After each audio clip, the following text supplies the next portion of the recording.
Hi everyone, hope you're doing well from wherever you're watching this channel, depending on your time zone. Now, after the spirited fight between RUTO and the judiciary, we know CJ Martha Koome brought the pressure and she asked for a meeting with RUTO. Now they're meeting in the capacity RUTO executive, Wetangula, the Speaker of the National Assembly, that is the second arm of government, and CJ, now the president of the Supreme Court. Three arms of government. This meeting was happening in Statehouse. So that means who was chairing the meeting? Was it Wetangula, RUTO, or CJ Koome? RUTO was the one chairing the meeting. Now after that, we were told 5 judges will be now employed to the Court of Appeal, 11 these other courts. Then Raila Odinga later exposed what they had discussed, that RUTO is fronting some names. Isaac Hassan, then Wafula Chebukati, to be nominated as the Court of Appeal judges, with an aim later to elevate Chebukati to the position of the CJ. Now with that, Kenyans have so many questions to ask. So the end game here is for RUTO to pave his way and find someone who will agree with him, even if it means breaking the law, to make him the president for the second term. That's now coming out clear. With all this, the question is Chebukati worth to take over that position? And by the way, when is CJ Martha Koome going to retire? Is RUTO planning to fire Martha Koome? So many questions. With all this, now RUTO was in Kakamega, that's Western region, and Mudavadi was reacting to this. I think now Mudavadi is becoming tribal. People have viewed him as a national leader, but as of late he's reducing himself to that kind of Gachagua in terms of his response or reaction to what Kenyans are discussing about Wafula Chebukati. According to Musalia Mudavadi, he's asking a question that if Wafula Chebukati is interested in a position of becoming a judge, is it in a position of Azimio to make that choice? Of course, no one said that. But that's Mudavadi, that a son of Mlembe Nation should have equal chance to go for any seat if they have interest in that. Now you listen to that, I think Musalia Mudavadi need to take time to listen to his own words after delivering that which seems to be a questionable speech, because there's a serious discussion about Wafula Chebukati. We know how he bungled the election in 2017 and 2022. Because if you are overseeing an election, then the Supreme Court decided to nullify an election. You are not worth. It means you failed. Maraga nullified the 2017 election that was overseen by Chebukati. I think they were just supposed to send Chebukati home. But because state has the machinery, Chebukati served. He overseen a repeat of that election. Then come 2022, same mistake. 4 commissioners disagreed with the 3.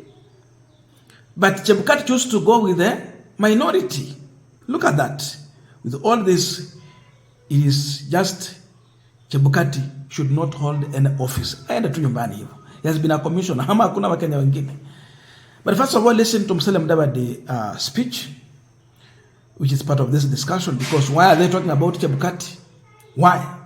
Do they have interest in Chebukati? We will answer that question after this.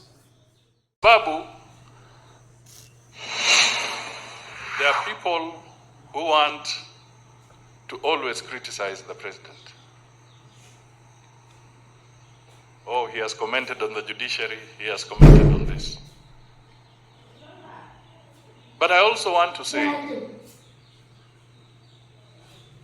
before you remove the log in somebody else's eye, what about yours? Nasema hivyo kwa sababu Judicial Service Commission is also independent.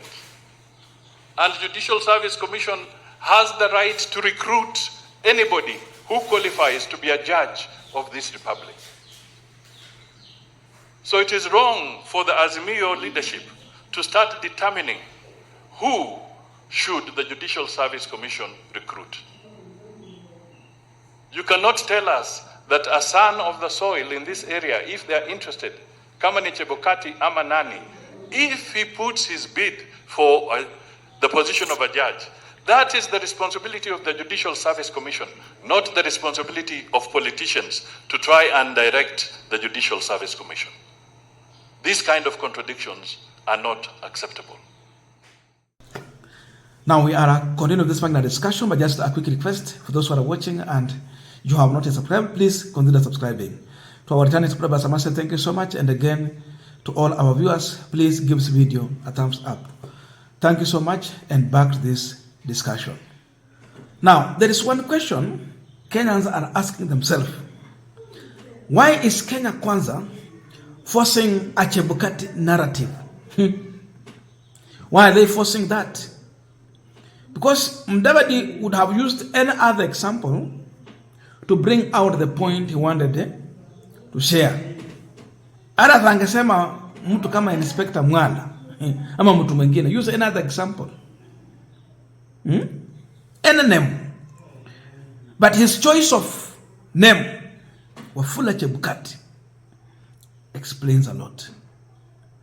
This tells you that indirectly Musalia Mudavadi is telling us that Chebukati is going nowhere.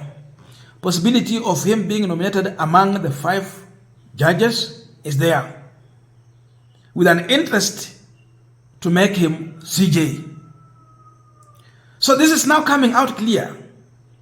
And I can tell you, this can be a way that Kenya Kwanza is using to test the water.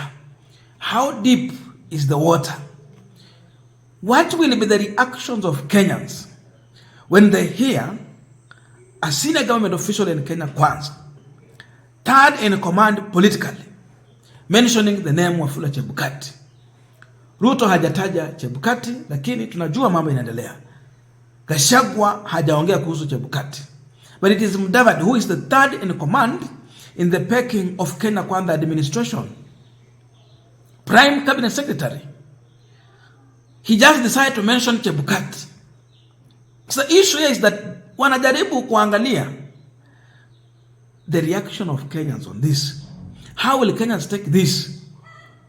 Then from there, they can understand how to approach that situation going forward. That is a possibility.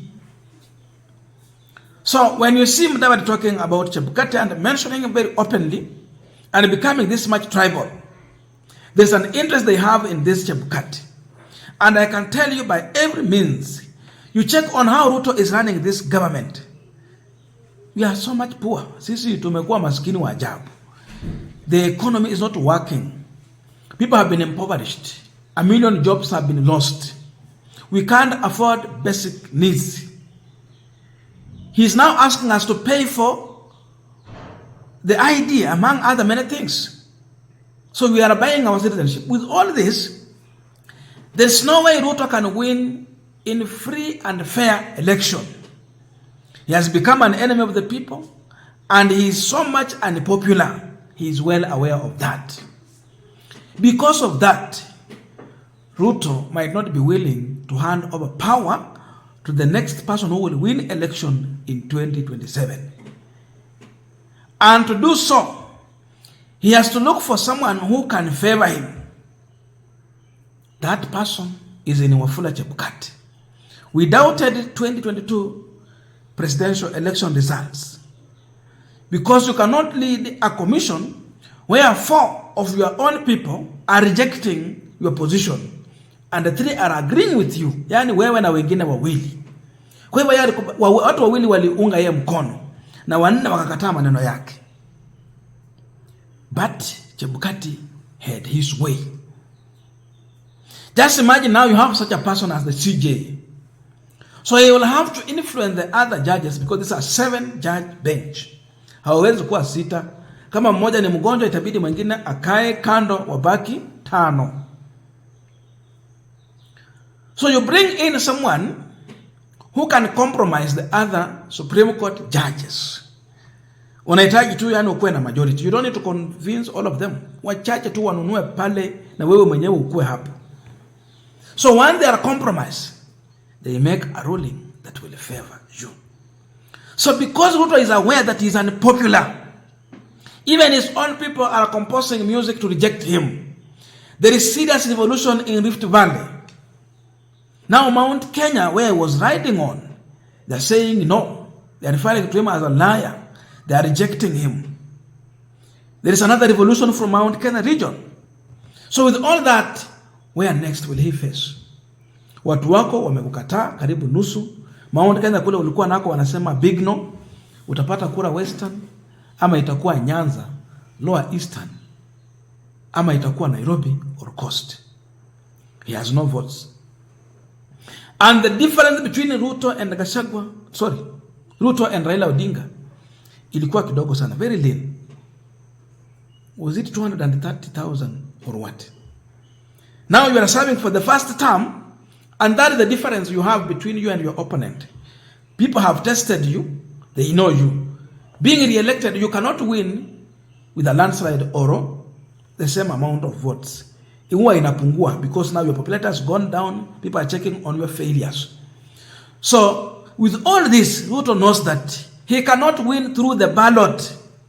Chebukati is the shortcut to Ruto's second term in office, and Mudavadi is confirming this. So you can see the arrogance in Kenya kwanza. It's like what they're telling Kenyans mutadu. Sababu inaonekana CJ Martha Koome might not manage to convince these judges or to work for Ruto. Going by the latest ruling that we have seen in the judiciary, most of the latest ruling have been against Ruto, and he has been so much angry and mad. So he feel in himself that Martha Koome might not serve his interest. Like what happened? So bring in Chebukati. I'm telling you, Mudavadi is sharing classified information, but they are looking on our reactions. So if he's saying so, who are we to doubt? Now this is a senior government official in government, but he brings it in a tribal way to say that Waluya sasa sisi pia tuko na haki, but that's not so. Kuna Waluya wengi. By the way, Chebukati has served as an IBC commissioner for 2 terms. Is it ni term moja? Yeah. 10 years, something like that. He has oversee 2 elections. Now his wife is a commissioner kwa mambo ya finances and all those. Then Chebukati pia hapa, kwani hakuna watu wengine wanafanya hii kazi? Should it be just Chebukati and the wife and that alone was a kind of reward to Chebukati.